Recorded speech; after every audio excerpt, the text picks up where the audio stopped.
નમસ્કાર મિત્રો, જય હિન્દ. હું છું ડીની ચૌધરી. ફરી એકવાર આપ સર્વેનું સ્વાગત છે આપ સૌની સહિયારી યુટ્યુબ ચેનલ ડીઆર ગુજરાતીમાં. તો મિત્રો, ફરી એકવાર કરાર આધારિત શિક્ષકોની ભરતીની જાહેરાત આવી ગઈ છે, જેમાં જગ્યાનું નામ છે સંશોધન અને તાલીમ સહાયકની આ ભરતી છે, જેમાં તમને માસિક ફિક્સ મહેનતાણું 26,000 રૂપિયા મળવાપાત્ર છે. અને વયમર્યાદાની વાત કરવામાં આવે તો 42 વર્ષ સુધીની વયમર્યાદા છે. અને વિષય વાઇઝ વિવિધ ખાલી જગ્યાઓ છે. અને ટોટલ કુલ જગ્યાઓની વાત કરવામાં આવે તો 253 જગ્યાઓ છે. પગાર ધોરણ 26,000 ફિક્સ રહેશે. અને એના અત્યારે ઓનલાઈન ફોર્મ ભરવાના ચાલુ છે. એના પછી તમારી એક્ઝામ લેવામાં આવશે ને એના પછી મેરિટ આધારિત આ ભરતી પ્રક્રિયા થશે. અને ઓનલાઈન ફોર્મ ભરવાની છેલ્લી તારીખ શું છે, પરીક્ષાની પેટર્ન કઈ રીતે હોય છે, પરીક્ષા ક્યારે આવશે અને પરીક્ષા કયા કયા જે સિલેબસ આધારિત હશે, જેવી સંપૂર્ણ વિગતો મળશે આ વિડીયોમાં. તો વિડીયો છેલ્લે સુધી જોતા રહેજો. ચેનલ પર નવો તો સબસ્ક્રાઇબ કરી બેલ આઇકન પ્રેસ કરી દો. નવા આવનાર વિડીયોની નોટિફિકેશન મળતી રહેશે. તો ચાલો વિડીયો શરૂ કરીએ. તો મિત્રો, આ ભરતીની જે જાહેરાત છે એ મિત્રો આજના ન્યૂઝપેપરમાં તમને ટૂંકી જાહેરાત જોવા મળી જશે. તો આપણે વિગતવાર જોઈએ તો ગુજરાત શૈક્ષણિક અને સંશોધન અને તાલીમ પરિષદ વિદ્યાભવન સેક્ટર 12 ગાંધીનગર સંશોધન અને તાલીમ સહાયકની કરાર આધારિત કામગીરી જાહેરાત 2024-25 જાહેરાત નંબર 1 છે, 20/9/2024 રોજ આવેલ જાહેરાત છે.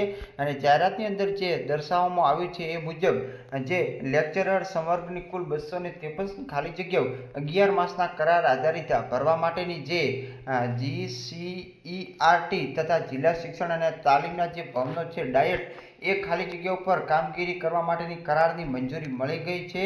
તો જે પણ ઉમેદવારો ઓનલાઈન અરજી મંગાવવા માટે 25/9/2024 બપોરે 2 કલાકથી 5/10/2024 રાત્રે 12 કલાક સુધી એસીબી એક્ઝામની ઓફિશિયલ વેબસાઇટ ઉપર જે ફોર્મ ભરવામાં આવશે. અને ભરવાપાત્ર જગ્યાઓની વાત કરવામાં આવે તો જે 253 અલગ અલગ જે શાખાવાર અહીંયા ખાલી જગ્યાઓ દર્શાવી છે કે કઈ શાખામાં કેટલી ખાલી જગ્યાઓ છે જે તમે અહીંયા જોઈ શકો છો. એના પછી જે ઉપરોક્ત PSTE શાખાની 110 જે વિષયવાર જગ્યાઓ પણ આપી છે. ગુજરાતીમાં 18, ઇંગ્લિશમાં 10, મેથ્સમાં 10, સાયન્સમાં 12, સોશિયલ સાયન્સ 17, પછી સાયકોલોજી 12, ફિઝિકલ એજ્યુકેશન 12 અને આર્ટ માટેની 19. આ રીતે મિત્રો તમને વિગતવાર જોવા મળશે. પરીક્ષાનો કાર્યક્રમ છે તો એ પણ આવી ગયો છે. વર્તમાન પત્રમાં 21 તારીખને જાહેરાત આવી છે, 25 તારીખને ઓનલાઈન ફોર્મ ભરાશે.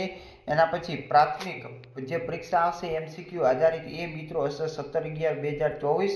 અને વર્ણનાત્મક એટલે કે લેખિત પરીક્ષા જે 15/12/2024 રોજ આવશે, જેમાં પ્રથમ પરીક્ષા જે 200 ગુણની MCQ આધારિત રહેશે.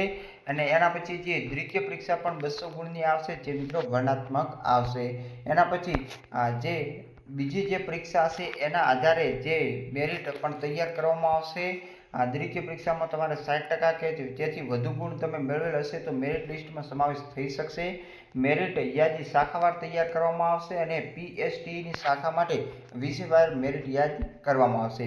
એના પછી જે MCQ અને જે મુખ્ય પરીક્ષા છે એનો અભ્યાસક્રમ તમને વેબસાઇટ ઉપર જોવા મળશે, ત્યાંથી તમે ડાઉનલોડ પણ કરી શકશો. એના સિવાય શૈક્ષણિક લાયકાત શું છે તો જે અલગ અલગ પોસ્ટ માટે અલગ અલગ શૈક્ષણિક લાયકાત જોઈ શકો છો તમે. અહીંયા MEd છે 55%, મિનિમમ માર્ક્સ BEd છે, જે ગુજરાતી, સંસ્કૃત, હિન્દી એ ભાષા આધારિત તમને જોવા મળશે. જે વિગતવાર જે પણ મિત્રો અભ્યાસક્રમ જોઈ લેવો તમારે. અને આની PDF પણ હું ટેલિગ્રામમાં મૂકી દઈશ, ત્યાંથી પણ તમે જોઈ શકશો. PSTE માટે જોઈ શકો છો, જેમાં ગ્રેજ્યુએશન ડિગ્રી આર્ટ માટેના જે પણ હોય, ડિપ્લોમા ફાઇન આર્ટ જેવી અલગ અલગ અહીંયા ડિગ્રી તમે જોઈ શકશો.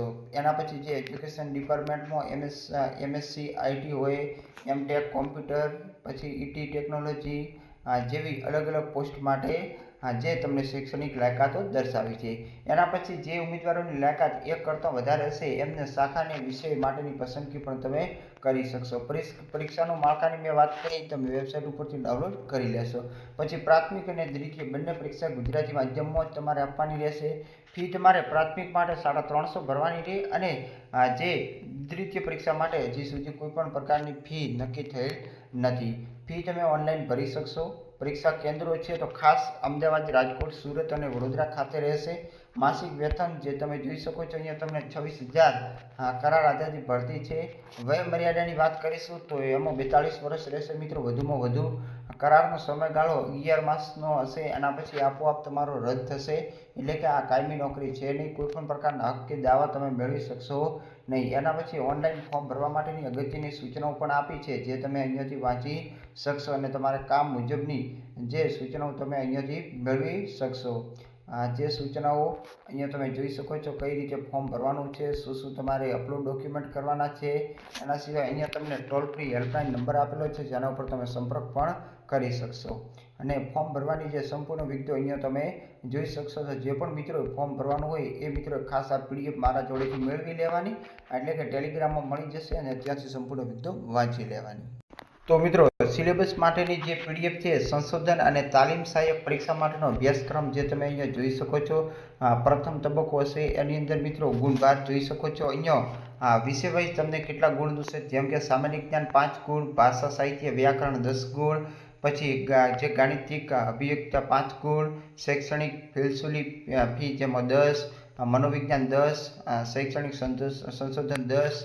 આ રીતનું તમે જોઈ શકશો. ટોટલ પહેલી પરીક્ષા માટે 200 ગુણ જે ભાગ A અને ભાગ B બંને રહેશે. ભાગ બીમાં પ્રત્યેક વિષય માટે તમારે જે અલગ અલગ પ્રશ્નપત્ર હશે. જે મુખ્ય કસોટી હશે એ મિત્રો વર્ણનાત્મક રહેશે. એમાં પણ ભાગ 100 અને ભાગ B 100, એટલે કે ટોટલ બંને ભાગ જે 100 ગુણના 200 ગુણના રહેશે. જેનો સિલેબસ પણ તમે અહીંયાથી મેળવી શકો છો કે જે તમારે મુદ્દાસર જવાબ આપવાના છે, માગ્યા પ્રમાણે જવાબ આપવાના છે, 1-2 વાક્યમાં છે અને હેતુલક્ષી ખાલી જગ્યા જોડકા સાચા ખોટા અને 21 પ્રશ્ન એમાં ફરજિયાત હશે. આ રીતનો સંપૂર્ણ સિલેબસ તમને અહીંયા વિગતવાર આપ્યો છે. આ સિલેબસ મુજબ તમે તૈયારી કરી અને આ એક્ઝામ આપી અને તમે પાસ કરી શકો છો. બાકી જે વધારે જે તમારે માહિતીની જરૂર પડશે તો તમને આ PDFમાંથી તમામ માહિતી મળી રહેશે. જે અલગ અલગ જે પેપર હશે એ મિત્રો અહીંયા જે ભાષામાં પેપર હોય એ ભાષા મુજબની માહિતી તમને આપેલ છે. ઇંગ્લિશમાં જે માહિતી આપી છે એ પણ તમે અહીંથી વાંચી અને સમજી શકશો. તો સિલેબસની સંપૂર્ણ જે PDF છે એ 19 પેજની છે જે આપણી ટેલિગ્રામમાં ઉપલબ્ધ છે, ત્યાંથી તમે મેળવી શકશો. તો આ જે ભરતી છે આ સંપૂર્ણ કરાર આધારિત છે. આ કાયમી ભરતી નથી, ખાસ યાદ રાખવાનું છે. 11 મહિનાના કરાર પછી આપોઆપ રદ થશે અને અથવા તો આગામી સમયની અંદર રિન્યુ પણ કરી શકે છે. અને કરાર આધારિત ભરતી માટે પણ ખાસ 2 એક્ઝામ પણ લેવામાં આવશે અને આગામી સમયમાં આમાં કાયમી ભરતી પણ આવી શકે છે. તો અત્યારે તમે ફોર્મ ભરી અને પરીક્ષા તો પાસ કરી જ શકો છો, કારણ કે જો તમે આ બંને પરીક્ષાઓ પાસ કરેલ હશે તો મિત્રો કાયમી ભરતીમાં પણ તમારો સમાવેશ થઈ શકે છે. એટલે કે જો તમારે કરાર આધારિત જોબ ના કરવી હોય છતાં પણ મિત્રોને વિનંતી છે કે ફોર્મ ભરી અને પરીક્ષા તમારે પાસ કરી લેવી, કારણ કે જો કાયમી ભરતી આવે તો આ પરીક્ષા માન્ય રખાશે, કારણ કે એના માટે આ પરીક્ષાઓ પણ લેવાય છે. તો બસ મિત્રો આજના વિડીયોમાં જે અપડેટ હતી એ તમને આપી દીધી છે. ફરી મળીશું નવી અપડેટ સાથે નવા વિડીયોમાં. ત્યાં સુધી જય હિન્દ, જય ભારત. Thanks for watching. અને જો તમે હજી સુધી ચેનલ સબસ્ક્રાઈબ ના કરી હોય તો અત્યારે જ કરી નાખજો. ખાસ તમે WhatsApp ગ્રુપ પણ જોઈન કરી લેજો, જેમાં પણ તમને નાની જાહેરાતો મળતી રહેશે. તો બસ જય હિન્દ, જય ભારત. ફરી મળીશું. ત્યાં સુધી થેન્ક યુ.